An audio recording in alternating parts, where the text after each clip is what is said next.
Selamun aleyküm, aleyküm selam. Adım Bayram Bayram.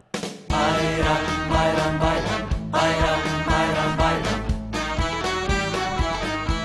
Başarabilirim. bayram bayram bayram bayram bayram bayram Dert yok, tasa yok, hiç keyfim yerinde. Bana her gün bayram. Selamun aleyküm, aleyküm selam. Adım Bayram Bayram. 29 yaşındayım. Doktorum. Şaka doktor değilim. Ve çok yakışıklı bir insan olduğuma inanıyorum. Çok karakteristik özelliklerim açısından olsun, içsel olsun, devinimsel olsun.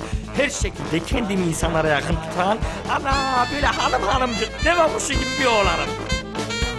Dert yok,